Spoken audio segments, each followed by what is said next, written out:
اللهم صل على محمد وعلى آل محمد كما صليت على إبراهيم وعلى آل إبراهيم إنك حميد مجيد.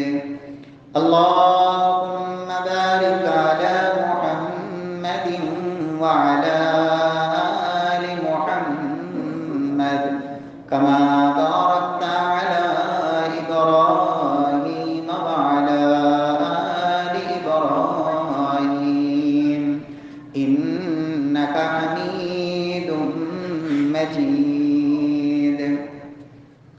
اللهم انفعنا بما علمتنا وعلمنا ما ينفعنا وزدنا علما. رب اشرح لي صدري ويسر لي أمري واحلل عقدة من لساني يفقهوا قولي. أعوذ بالله السميع العليم من الشيطان الرجيم من همزه ونفخه ونفسه. بسم الله الرحمن الرحيم. شهر رمضان الذي أنزل فيه القرآن هدى للناس وبينات من الهدى والفرقان. وقال الله سبحانه وتعالى في مقام آخر: وقال الرسول يا رب إن قوم اتخذوا هذا القرآن مهجورا.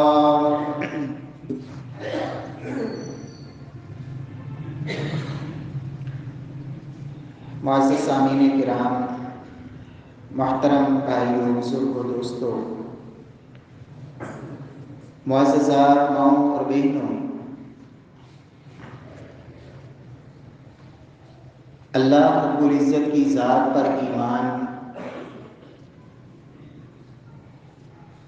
ایمان جو اعمال کے لیے بنیادی شرط ہے، قرآن حکیم میں اللہ سبحانہ و تعالی نے ایمان والوں کو جگہ جگہ پہ مخاطب فرمایا: یا ایھا الذین آمنوا، اے وہ لوگوں جو ایمان لائے ہو۔ ایمان بنیادی طور پر 3 چیزوں کا نام ہے: اقرار باللسان، تصدیق بالقلب، عمل بالجوارح۔ انسان زبان سے اقرار بھی کرے اور جس چیز کا زبان سے اقرار کر رہا ہے اس کا دل بھی اس بات کو تسلیم کرے،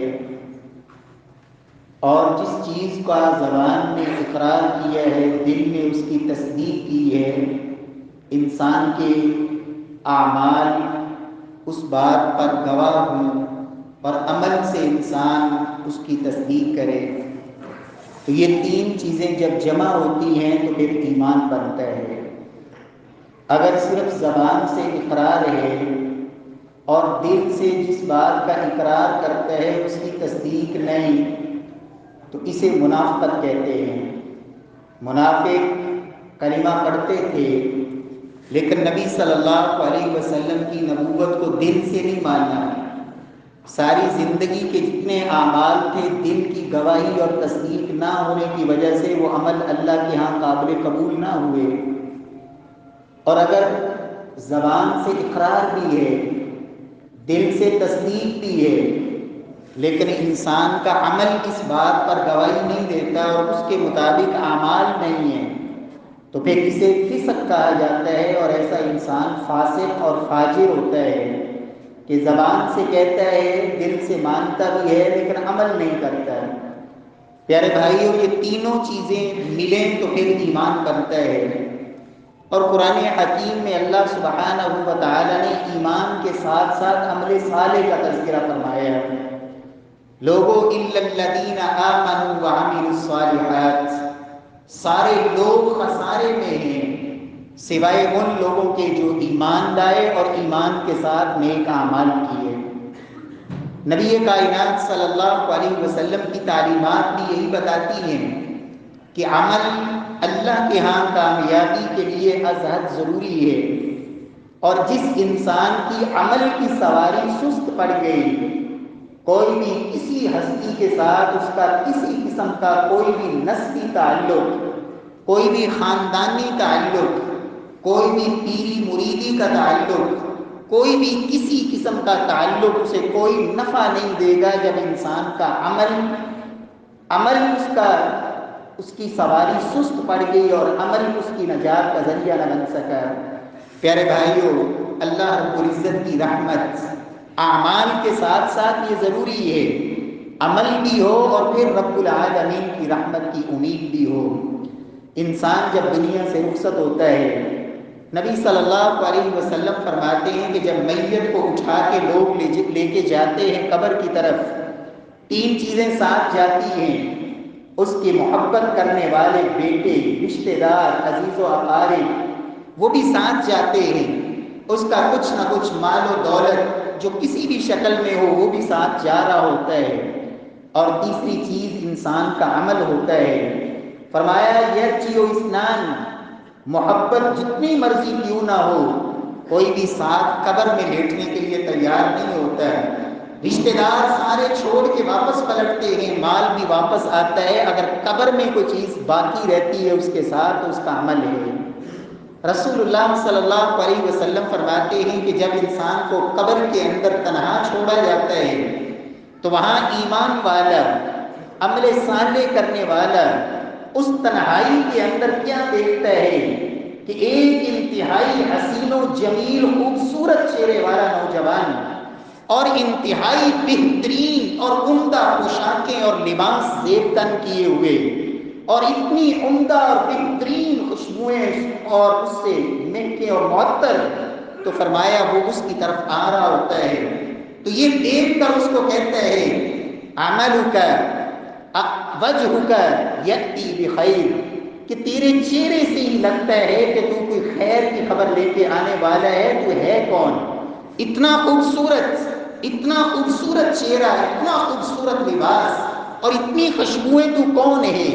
وہ آگے سے جواب دیتا ہے انا عملک الصالح، میں تیرا زندگی میں کیا گیا نیک عمل ہوں۔ پیارے بھائیوں، یہ وہ مرحلہ ہے جہاں ہر انسان نے جانا ہی جانا ہے، اور پھر ایک وہ مرحلہ نبی کائنات صلی اللہ علیہ وسلم فرماتے ہیں کہ پل صراط، اس کے اوپر سے ہر ایک نے گزر کے ہی اللہ کی جنت میں جانا ہے، اور اللہ کا قرآن بھی کہتا ہے وَإِن مِّنكُمْ إِلَّا وَارِدُهَا كَانَ عَلَى رَبِّكَ حَتْمًا مَّقْضِيًّا، یہ تیرے رب کا اٹل فیصلہ ہے اور اللہ کا یہ حتمی فیصلہ ہے کہ ہر انسان، وہ نبی ہو، ولی ہو، وہ نیک ہو، وہ بد ہو، فرمایا ہر ایک نے اس جہنم پر وارد ہونا ہے، اس پل صراط کے اوپر سے گزرنا ہے۔ جو نیک ہوں گے، ایمان والے ہوں گے، وہ اس پل صراط کو کراس کریں گے، تو کیسے کریں گے؟ نبی صلی اللہ علیہ وسلم وہاں بھی فرماتے ہیں یمر الناس بقدر اعمالہم، ہر انسان اس پل صراط سے گزرے گا تو اپنے عمل کے مطابق، فرمایا جس کا عمل جتنا زیادہ ہوگا، جس نے دنیا میں جتنی زیادہ اللہ کی رضا کے لیے محنت کی، اعمال صالح کیے، اچھے اعمال اور خیر اور نیکیوں کے کام، خیر اور بھلائی کے کام، نیکی کے میدان میں کبھی پیچھے نہ رہا، آگے بڑھ بڑھ کے خیر اور بھلائی اور نیکی کرنے والا، فرمایا کچھ لوگ ایسے گزریں گے اس پل صراط سے کل برق، فرمایا جس طرح آسمان پہ بجلی کی ایک چمک آتی ہے اور ایک لمحہ بھر بجلی کی چمک کی مانند، فرمایا وہ پل جو اتنی باریک اور اتنی تیز اور اتنی کانٹوں والی اور خطرناک قسم کی، فرمایا ایسے گزر جائیں گے جس طرح بجلی کی ایک چمک ہوتی ہے، اور کچھ لوگ ایسے گزریں گے، نبی صلی اللہ علیہ وسلم فرماتے ہیں کرریح، جس طرح ایک تیز ہوا کا جھونکا آتا ہے، ایک ہوا، ایک تیز آندھی، فرمایا اس کیفیت میں وہ پل صراط کو کراس کر جائیں گے۔ کچھ ایسے ہوں گے فرمایا جس طرح آسمان پہ اڑنے والا تم پرندہ دیکھتے ہو کیسے وہ تیزی میں جا رہے ہوتے ہیں، فرمایا ایسے وہ آرام سے گزر جائیں گے، اور کچھ ایسے ہوں گے کہ جس طرح ایک تیز دوڑنے والا گھوڑا تیز سپیڈ میں دوڑنے والا زمین پہ اس طرح ملسرات کو کراس کریں گے، فرمایا کچھ ایسے ہوں گے کہ جو جس طرح انسان دوڑ لگاتا ہے زمین پر دوڑنے والا انسان اس طرح دوڑ کے گزر جائیں گے، اور کچھ ایسے ہوں گے کہ جس طرح ایک عام چال انسان چلتا ہے اس طرح آرام سے چلتے ہوئے گزر جائیں گے، اور فرمایا کچھ ایسے ہوں گے کہ جو پیٹ کے بل وہاں اپنے پیٹ کو رگڑتے ہوئے گھسیٹتے ہوئے اور سائڈوں سے وہ نوکدار کانٹے دار نوکیلے قسم کے وہ خاردار قسم کے وہ کانٹے ان کے اندر الجھتا ہوا زخمی ہوتا ہوا پیٹ کے بل گھسٹتا ہوا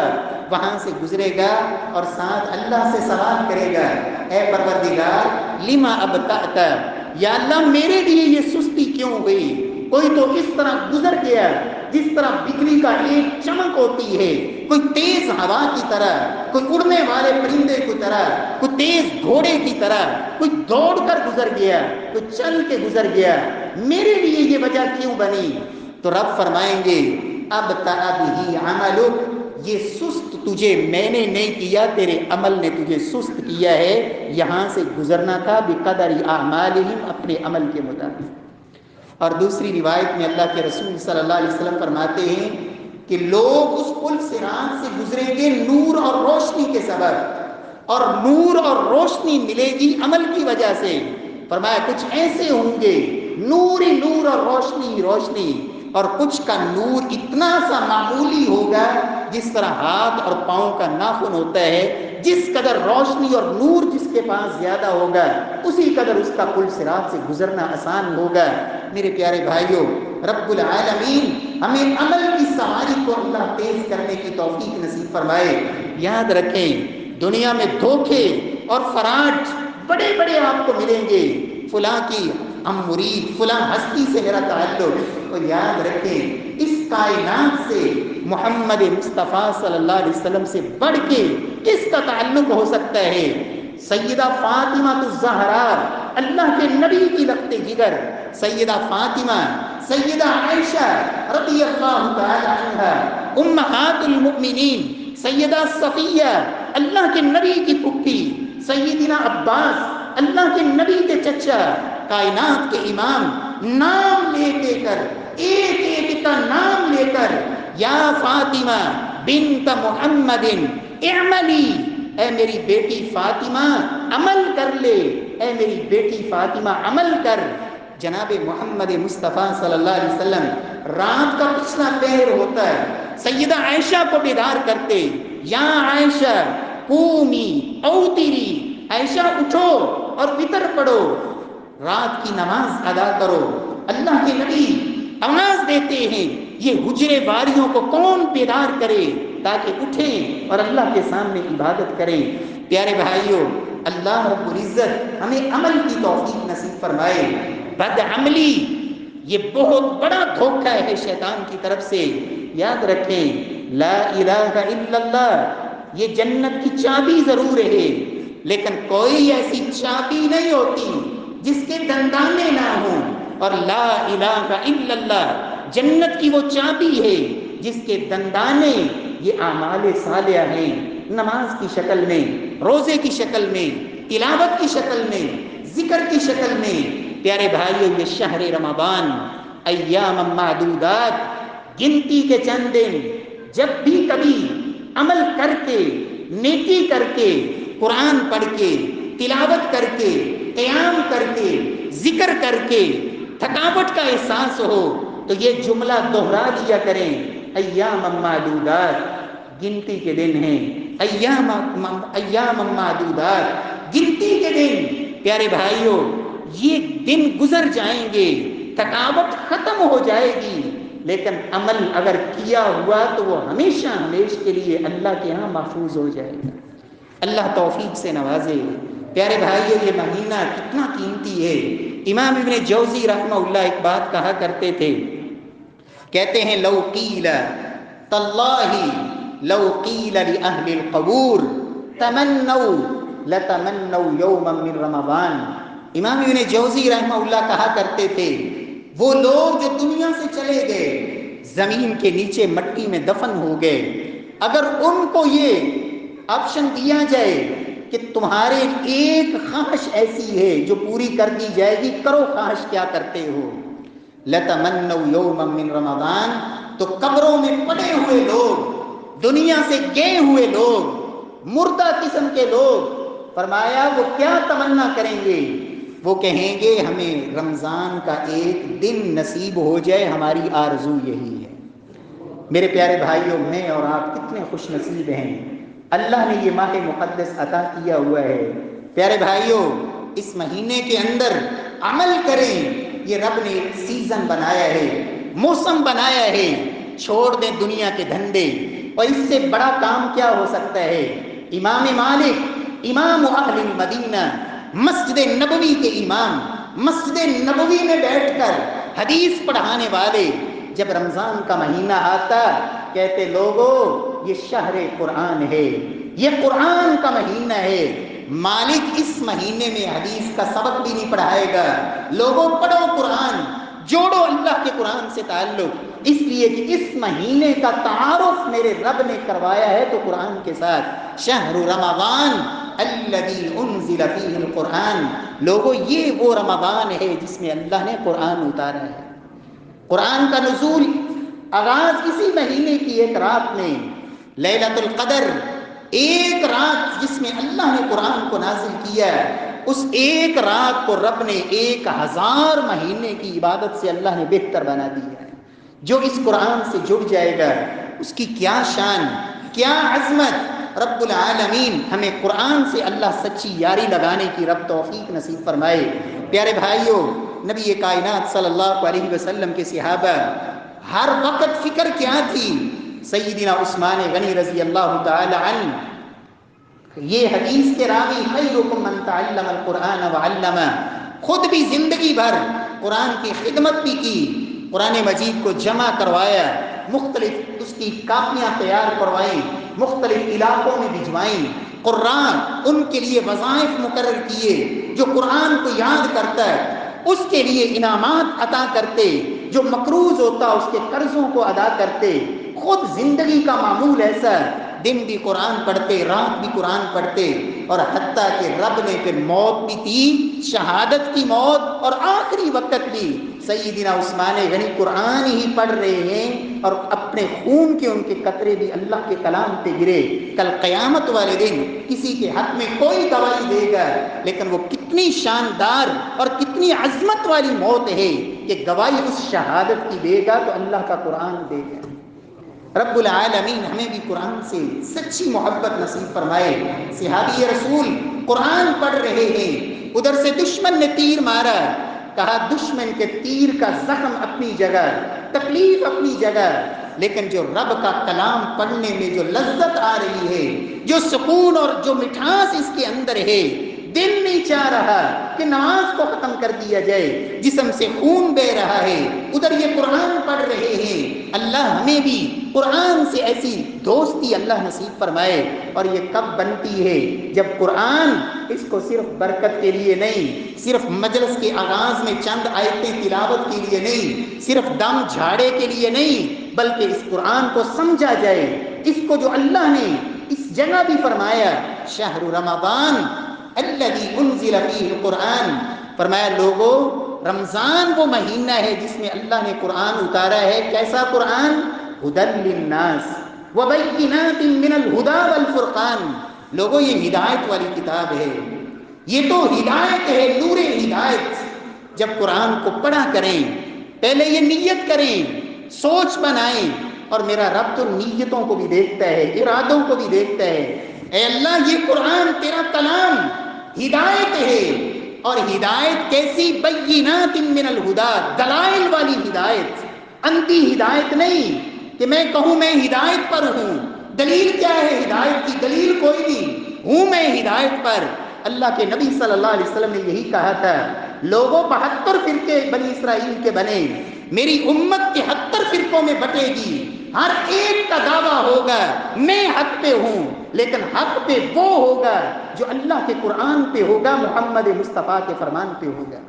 ہدی للناس، اختلافات تو ہوں گے پیارے بھائیو، اللہ کے قرآن کو ہدایت کے لیے پڑھیں۔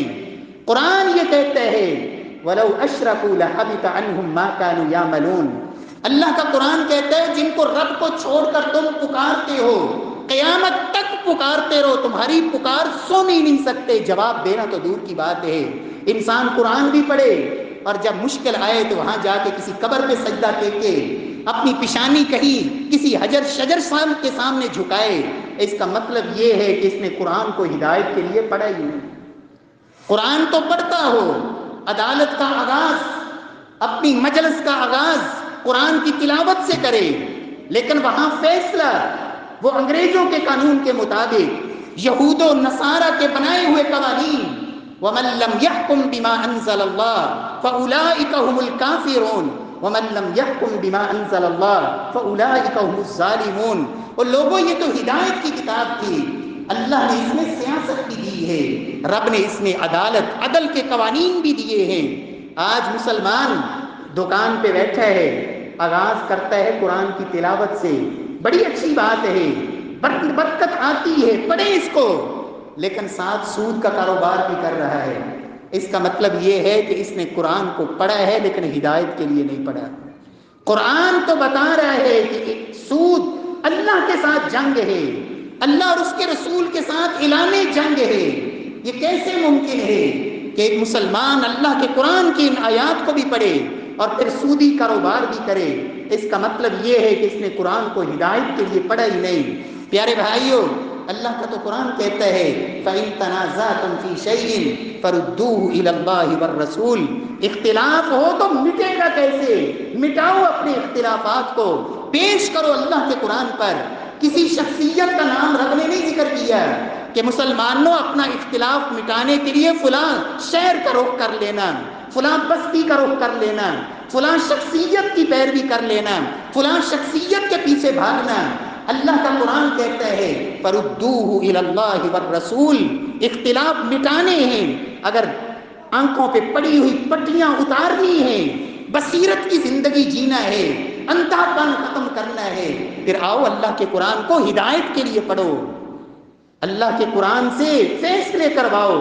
اور اللہ کا قرآن کہتا ہے اس سے بڑا ظالم ہے ہی کوئی نہیں، اس سے بڑا ظالم کون ہے کہ اللہ کا فیصلہ آ جائے اور پھر وہ لوگوں کی آراء، لوگوں کی باتیں ان پہ کان دھرتا پھرے، فلاں تو یہ کہتا ہے، فلاں تو یہ کہتا ہے۔ تو پیارے بھائیو، اللہ کے قرآن کو سمجھو محمد مصطفیٰ کی زبان کے ذریعے، اور یہی نجات کا ایک راستہ ہے۔ اللہ رب العزت ہمیں قرآن کو اپنے لیے اللہ ہدایت بنانے کی توفیق نصیب فرمائے۔ پیارے بھائیو، قرآن مجید اس سے رحمت بھی ملتی ہے، اس سے برکت بھی آتی ہے۔ آج برکت کے لیے مسلمان پتہ نہیں کیا کچھ کرتے ہیں، ہاتھ پہ باندھا ہوا ہے دھاگا، جی پوچھا کس لیے؟ کہا جی اس سے بڑی برکت ملے گی۔ بازو پہ تعویذ باندھا ہوا ہے، کس لیے؟ یہ مجھے پریشانیوں سے بچائے گا۔ میرے پیارے بھائی، اللہ رب العزت کے کلام سے بڑھ کر برکت کس میں ہو سکتی ہے؟ ھذا کتاب انزلناہ مبارک، اللہ قرآن میں کہتے ہیں لوگوں میں نے آسمان سے جو تمہیں قرآن دیا ہے یہ برکت ہی برکت ہے۔ اور اللہ کے نبی فرماتے ہیں اقرأوا سورۃ البقرہ فإن أخذها برکہ وترکها حسرہ ولا يستطيع البطل، لوگوں سورۃ بقرہ پڑھا کرو، یہ پڑھنے سے اللہ برکتیں دیتے ہیں، اور سورہ بقرہ پڑھنے والے پر جادوگروں کے جادو کا بھی اثر نہیں ہوتا ہے۔ فرمایا جس گھر میں پڑھی جائے وہاں سے شیاطین بھاگ جاتے ہیں۔ اللہ نے یہ برکت کا نسخہ دیا ہے۔ آج مسلمان برکت لینے کے لیے کہیں سے پانی اٹھا کے لاتا ہے، کہیں سے وہ کھانے، وہ چاول اور پتہ نہیں کیا کچھ، جی یہ متبرک ہے، یہ پھلے اور یہ مکھانے اور پتہ نہیں کیا کچھ، مسلمان برکتیں ان میں ڈھونڈتا ہے۔ پیارے بھائیو، برکت میرے رب کے قرآن کلام کے اندر ہے، قرآن حکیم کے اندر ہے۔ اللہ رب العزت ہم سب کو قرآن سے اللہ برکت لینے کی توفیق نصیب فرمائے۔ پیارے بھائیو، نیک عمل آپ اس مہینے کے اندر ذکر بھی کریں، آپ اس مہینے کے اندر زبان کو ذکر سے تر رکھیں، اس مہینے کے اندر آپ بلکہ ایک عادت بنائیں، ایک روٹین بنائیں. یہ ٹریننگ ہے، یہ ایک تربیت ہے میرے اللہ کی طرف سے. زبان کو جھوٹ سے روکا، چگلی سے روکا، آنکھ کو غلط چیزیں دیکھنے سے روکا. ایک اچھی طرف اپنی آنکھ کو لگاؤ، زبان کو اچھی چیز کا عادی بناؤ، تاکہ باقی مہینوں کے اندر بھی یہ ایک تسلسل چلتا رہے. اعمال میں نوافل بھی ہیں، آپ نیک عمل میں نفل پڑھیں کثرت سے، آپ صدقہ خیرات بھی کریں، آپ درود بھی پڑھیں. لیکن ان اعمال کے اندر ایک عظیم عمل قرآن مجید کی تلاوت بھی ہے. قرآن کو کثرت سے پڑھیں، یہ شہر قرآن ہے. قرآن کی تلاوت کریں. آپ کو صبح کی موقع ملے، دوپہر موقع ملے، شام موقع ملے، دن کی گھڑیوں میں موقع ملے، رات کی گھڑیوں میں موقع ملے. دکان پہ بیٹھے ہیں، گاڑی میں ہیں، سفر میں ہیں، مسجد میں ہیں، گھر پہ ہیں، قرآن ہر وقت آپ کے ساتھ ہونا چاہیے. پڑھیں قرآن، اللہ کے کلام کو پڑھیں. اس لیے کہ نبی کائنات کیا فرماتے ہیں لوگوں، ایک حرف پڑھنے والا اللہ 10 نیکیاں عطا فرماتے ہیں. اور فرمایا الف لام میم ایک حرف نہیں، الف الگ حرف ہے، لام الگ حرف ہے اور میم الگ حرف ہے. اللہ ہمیں توفیق دے. 1 منٹ آپ کو ملا ہے، پڑھ لیں سورہ اخلاص پڑھ لیں. قل هو اللہ احد اللہ الصمد لم یلد ولم یولد ولم یکن له کفوا احد. معنی پہ غور کریں. اللہ ایک ہے، اللہ ہی بے نیاز ہے، اس کی کوئی اولاد نہیں، نہ اس نے کسی کو جنا، نہ وہ خود جنا گیا، اور اس کا کوئی ہمسر نہیں، کوئی اس کا ہم پلہ نہیں. میرا رب تجھے نفع دینا چاہے، پوری دنیا کی طاقتیں مل کر بھی تجھے تیرا نقصان نہیں کر سکتی، اس نفع کو روک نہیں سکتی. میرا رب تجھے نقصان دینے پہ آئے، دنیا کی ساری طاقتیں مل کر بھی تجھے اس نقصان سے بچا نہیں سکتی. یہ سورہ اخلاص کا درس ہے. پڑھیں سورہ اخلاص کو، اس کے مطابق اپنا عقیدہ اس کی اصلاح کریں. اللہ کے نبی فرماتے ہیں 1 دفعہ نہیں، 2 دفعہ نہیں، 3 دفعہ نہیں، اللہ توفیق دے 10 دفعہ پڑھ لو سورہ اخلاص. بار بار پڑھو گے، طہارت ہوگی، عقیدے سے شرک کی جڑیں کٹیں گی، بدعات اور خرافات سے نکل کے توحید کی طرف آئیں گے. اور اللہ رب العزت 10 دفعہ پڑھنے پہ جنت میں رب تیرے لیے ایک محل بنا دے. اللہ رب العزت توفیق نصیب فرمائے. آیت الکرسی کو پڑھیں، آتی ہے ہر ایک کو، کچھ نہیں آتا، سفر میں ہیں، فارغ بیٹھے ہیں، آیت الکرسی پڑھ لیں. مسلمان میں رمضان کی عبادت کیا بنائی ہوئی ہے؟ ماشاءاللہ رمضان ہے، چلیں جی قوالی لگا دیں، نیکی ہے. رمضان ہے، سارا دن قوالی سن رہے ہیں، ماشاءاللہ. اور قوالی میں کیا ہے؟ سوائے اکثریت، پیارے بھائیوں کیسے کلمات، اللہ رب العزت کی توحید کے انتہائی مخالف. اور یاد رکھیں شرک ایسا ایک جرم ہے جس کو رب نے معاف نہیں کرنا. شرک اتنا بڑا جرم. اور اکثر قوالوں کی قوالی میں آپ کو گانا سننا گناہ ہے. گانا سننا کیا ہے؟ گناہ، اس لیے کہ موسیقی ہے، اس میں وہ گناہ ہے. لیکن قوالی یہ صرف گناہ نہیں، بلکہ بعض قوالوں کے جملے وہ اس قدر شرک پہ مبنی ہوتے ہیں. تکاد السماوات یتفطرن منہ وتنشق الارض وتخر الجبال هدا ان دعوا للرحمن ولدا. اللہ فرماتے ہیں لوگوں یہ شرک رب کے ساتھ اور تمہاری زبان سے نکلے ہوئے یہ شرکیہ بول اتنے خطرناک ہیں کہ اس پہ آسمان پھٹ سکتا ہے اور زمین شک ہو سکتی ہے. جب تم یہ کہتے ہو کہ فلاں اللہ کا بیٹا ہے، فلاں یہ اللہ کا ہمسر ہے، جب رب کے ساتھ کسی کو شریک بناتے ہو، یاد رکھیں بنی اسرائیل کے بڑے جرم اللہ نے قرآن میں ذکر کیے.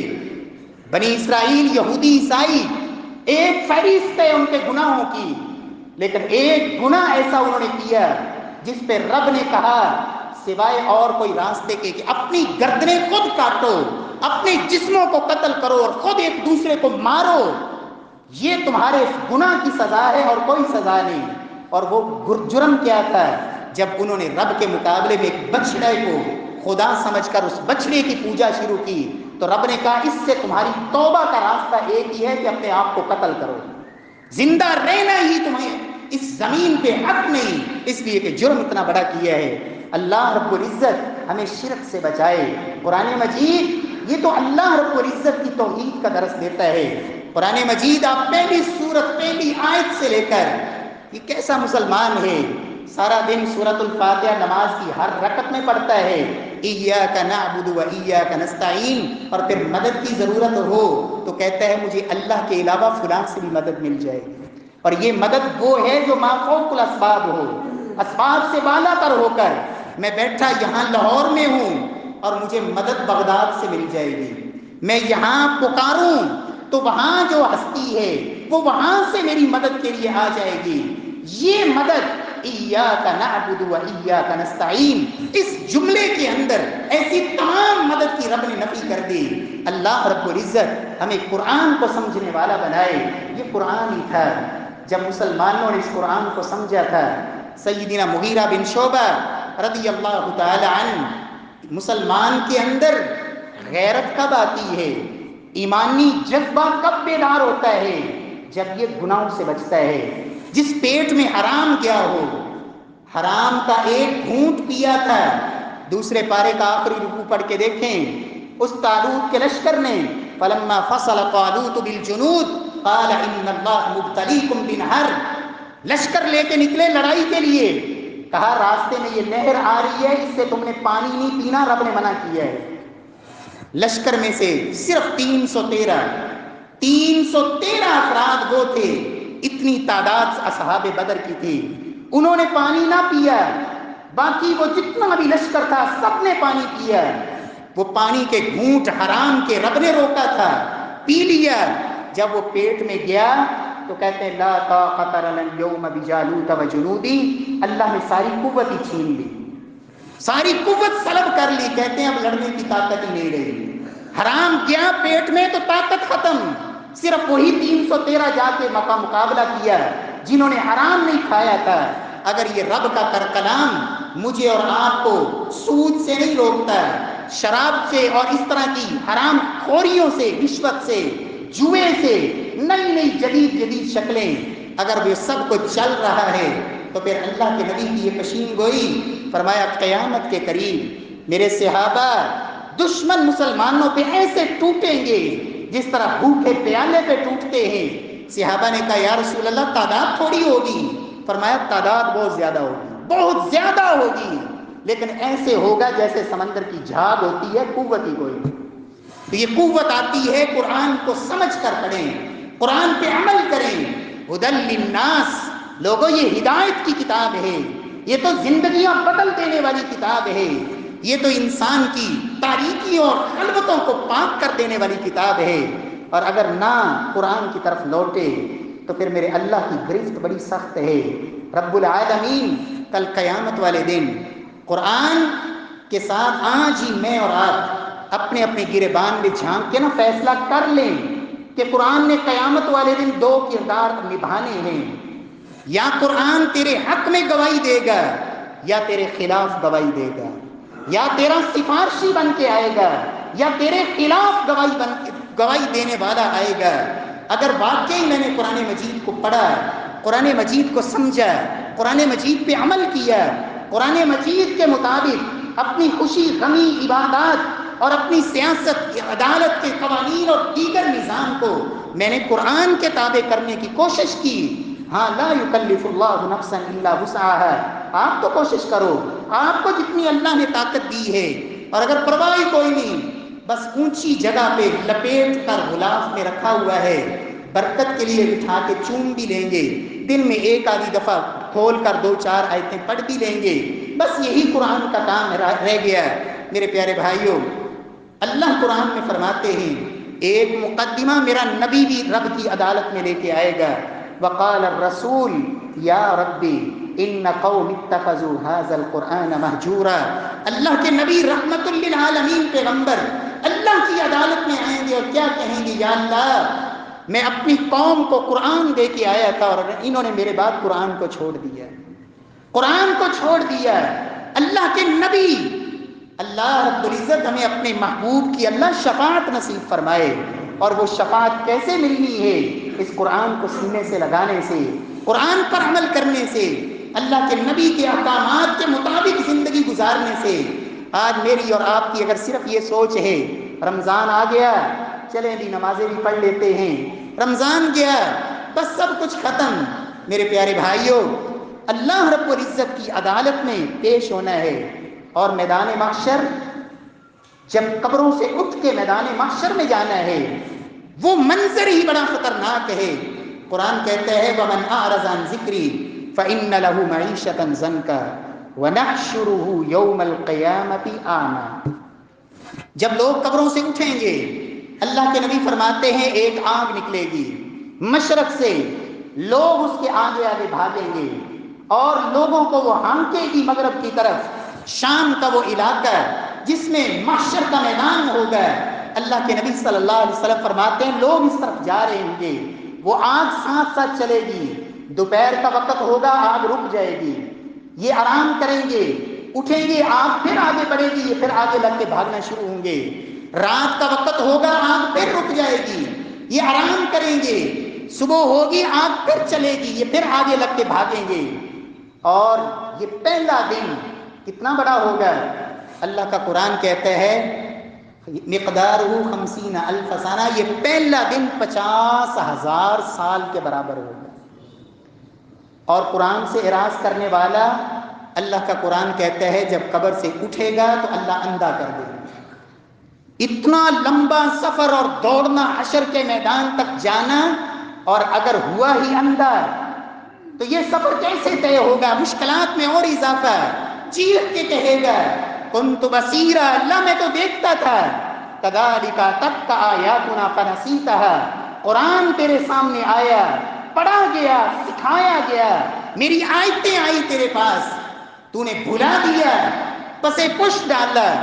لوگ کہتے ہیں کہ قرآن کو پیٹھ نہ کرو، ہم بھی کہتے ہیں پیٹھ نہ کرو، لیکن کیا پیٹھ کرنا صرف یہی ہے کہ آپ نے قرآن اس کی طرف منہ کر کے پچھلے قدموں واپس چلے جائیں، قرآن کی طرف آپ کمر موڑ کر نہ کریں، کیا یہی پیٹھ کرنا ہے؟ قرآن کو پڑھو نہ سارا سال، قرآن مجید 60 سال رب نے عمر دی، ایک دفعہ بھی ترجمے سے نہیں پڑھا، قرآن مجید کی ایک آیت کو بھی سمجھ کر نہیں پڑھا، سورۃ الفاتحہ کا معنی نہیں آتا، آیت الکرسی میں اللہ لا الہ الا ہو، لوگوں اللہ کے علاوہ کوئی عبادت کے لائق ہے ہی نہیں، اس مقدمے کو اللہ نے 11 دلیلوں سے ثابت کیا ہے۔ کبھی اس آیت الکرسی کو ہی سمجھ لیتا تیرے عقیدے کی اصلاح ہو جاتی، لیکن توفیق ہی نہیں ہوئی۔ اللہ فرمائیں گے قرآن آیا تو نے پس پش ڈال دیا، آج ہم نے بھی تجھے بھلا دیا۔ وَمَنْ أَعْرَضَ عَنْ ذِكْرِي فَإِنَّ لَهُ مَعِيشَةً ضَنْكًا، اللہ قرآن میں کہتے ہیں لوگوں جو میرے اس قرآن سے ذکر سے اعراض کرتا ہے، معیشتاً ضنکا، میں اس کی معیشت کو تنگ کر دیتا ہوں۔ ایک معنی یہ ہے کہ روزی کی تنگی، اور روزی کی تنگی کیا ہوتی ہے؟ صرف یہی نہیں ہوتی کہ روزی ملے نہ، یہ بھی تنگی ہوتی ہے کہ مال بڑا ہے، مال بہت زیادہ ہے، لیکن ہرس ختم نہیں ہوتی، ہرس، حبس، لالچ۔ اور قرآن نے بولے کتے کی مثال دی، 2 سونے کی وادیاں ہوں، اللہ کے نبی نے فرمایا حریص اتنا ہے، کہتا ہے 1 سونے کی وادی اور ہو، پیٹ نہیں بھرے گا۔ یہ بھی معیشتاً ضنکا ہے کہ گزرانے زندگی تنگ، اس لیے کہ رب پہ توکل ہی نہیں، قناعت ہی نہیں، اللہ پر یقین ہی نہیں، دنیا کا لالچ اور طمع۔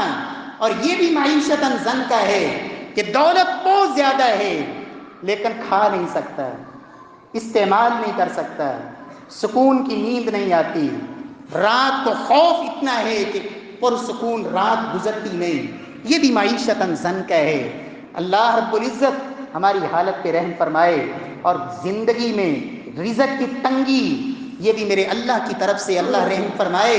آج کل کے جو حالات بنے ہوئے ہیں، کبھی ہم نے نہیں دیکھا تھا کہ 4 کلو آٹے کے لیے مسلمان کی مائیں بہنیں صبح سے لے کے شام تک لائنوں میں کھڑی ہوں، 4-5 کلو آٹا لینے کے لیے۔ اور ابھی گندم کی فصل تیار ہے بعض علاقوں میں، اوپر سے موسلادھار بارشیں اور اولے پڑ رہے ہیں، ایکڑوں کی ایکڑوں فصلیں تباہ ہو رہی ہیں۔ وَمَنْ أَعْرَضَ عَنْ ذِكْرِي فَإِنَّ لَهُ مَعِيشَةً ضَنْكًا، پیسے ہوں گے، میرا رب اگر نہ دے تو کہاں سے ان پیسوں کو تو نہیں کھایا جا سکتا۔ اللہ اکبر۔ اس وقت جب مسلمانوں نے اللہ کے قرآن سے اعراض کیا، پھر رب نے جب دشمنوں کو مسلط کیا، جب مسلمان پستی کا شکار ہوئے، تو مسلمانوں کے حکمرانوں کو ان کافروں نے سونے کے سکے اور چاندی کے سکے پلیٹوں میں رکھ کے کہا تھا یہ کھاؤ، اب اپنی رعایا پہ خرچ نہیں کیے تم نے، اور قرآن اور دین کے لیے خرچ نہیں کیے، ان پیسے کو جمع کرنے کی تمہیں ہرس تھی، اب اسی سکوں کو کھاؤ، یہی بچا بچا کے رکھے تھے نا تم نے۔ وَمَنْ أَعْرَضَ عَنْ ذِكْرِي فَإِنَّ لَهُ مَعِيشَةً ضَنْكًا، جو اللہ کے قرآن سے اعراض کرتا ہے اللہ رزق کو تنگ کرتے ہیں، دنیا کی زندگی کی تنگیاں۔ اور معیشتاً ضنکا کی ایک تفسیر سیدنا ابو ہریرہ نے اللہ کے نبی سے بیان کی ہے، اور وہ ہے عذاب قبر۔ کہا جو قرآن سے اعراض کرتا ہے اللہ اس کو قبر کے عذاب میں مبتلا کریں گے۔ اللہ رب العزت سے دعا ہے کہ خالق ارض و سماء ہمیں قرآن کی طرف اللہ لوٹنے کی توفیق بخشے، قرآن کی طرف پلٹنے کی رب توفیق بخشے۔ وہ معزز تھے زمانے میں مسلمان ہو کر، ہم خار ہوئے تارک قرآن ہو کر۔ وَأَقُولُ قَوْلِي هَذَا وَآخِرُ دَعْوَانَا الْحَمْدُ لِلَّهِ۔